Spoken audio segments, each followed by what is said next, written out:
Is your Chrome browser feeling sluggish or missing the latest 2026 AI features? Most people wait for automatic update, but what can take weeks, I'm going to show you how to force an update in under 60 seconds so your laptop stays fast and secure. Now let's dive in. Now to the right hand corner, click this menu icon, the three little dots. Then you're going to scroll down to Help. You're going to click on Help. Then you're going to select About Google Chrome. So here, as you can see, once you launch the screen, it automatically updates your Chrome browser if it's not updated.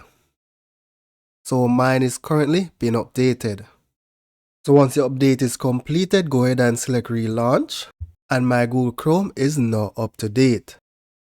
Why do this manually? In 2026, Google moved from a 2-week release cycle. If you don't update, you're missing out on critical security patches and the new memory saving tools that keep your laptop battery from dying.